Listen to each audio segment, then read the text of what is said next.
Welcome to the Building Newfoundland and Labrador podcast, dedicated to exploring the interesting journeys of the people in the provincial construction industry.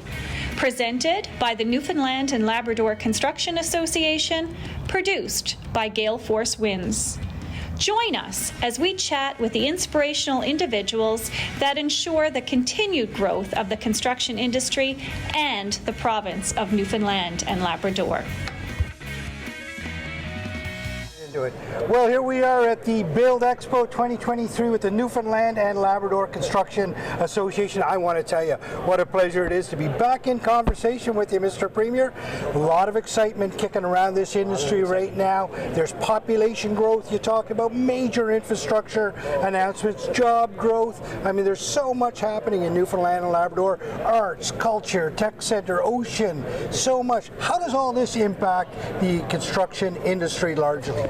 Well, I mean, we know that we have the key ingredients for a modern global economy right now, whether that's in the energy space or arts and culture or critical minerals. We have really what the world needs right now.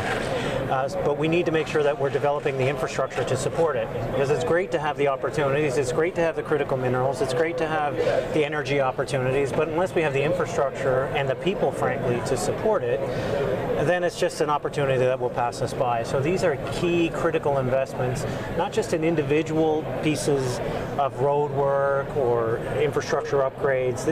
These are key critical investments in the overall economy so that we can capitalize on the opportunities in front of us. It's no good to realize that we have an opportunity and then look backwards and say, geez, we really wish we had done those road upgrades so that we could get goods and services across the island easier, for example. So these are critical strategic investments that I think will help support the current economy, but I think more importantly grow the future economy. You know, there's a secret sauce here in Newfoundland, Mr. Premier. There's government, industry, academia. Everybody works collectively together for the benefit of all. A rising tide floats all boats around here. There's no doubt about it. What's it feel like to be at the helm of the province right now? It feels pretty special, especially when you look at where we started 3 years ago. You know, national pundits had written us off.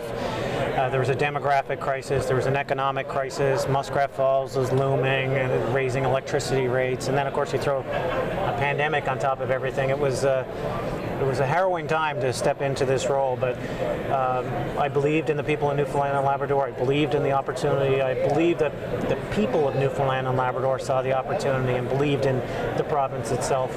And that was the fuel that kept me going during some pretty dark days initially.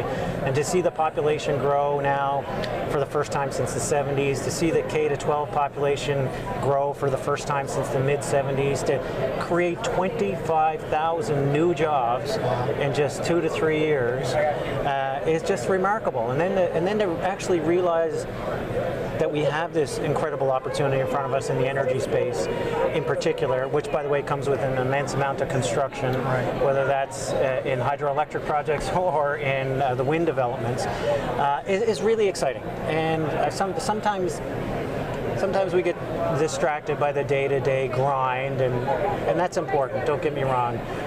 But it is also important, equally important, perhaps more important, through events like this, to avert your gaze and look up and see a new horizon, the new opportunities, the future, the new Newfoundland and Labrador, which, as Premier of the province, is incredibly exciting right now. Well, you can feel your optimism. There's no doubt about it. You know, you said that you believed in the people of Newfoundland and Labrador. Squarely, they believe in you too. You're at the helm. Tell me now, we work for the Newfoundland and Labrador Construction Association. Had a great relationship with them over the years.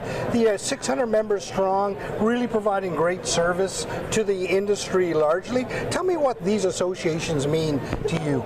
Well, they're incredibly important. To have a collection of stakeholders with a collective voice helps us craft strategy, helps us craft a vision. So it's important for us to be able to engage with a unified group, collective like this, like the construction agency, to ensure that we are developing the right strategies for them and the people they represent. Without a collection like this, a collective effort, you're left to navigate individuals, which is okay too, but you don't get the same ability or opportunity to create and craft a strategy and vision, because you're often dealing with one-offs. And so that's why a function like this is incredibly important for us as government, and I would argue for everybody that is here, so that you can learn from each other. You have shared best practices. You know where the province is going. You know equally then, therefore, where opportunities lie.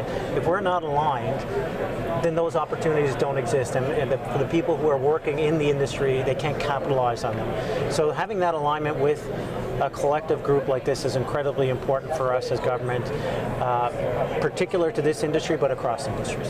Mr. Premier, you make us very proud to be Newfoundlanders. We thank you very much for being back on Gale Force Winds. All of this stuff does not happen without solid leadership, so thank you very much for your service to our province. Well, thanks very much. Thank you, Premier. Thank you. Thank you, Mr. Premier. Have a great day. Thank you for tuning in to the Building Newfoundland and Labrador podcast, presented by the Newfoundland and Labrador Construction Association, produced by Gale Force Winds.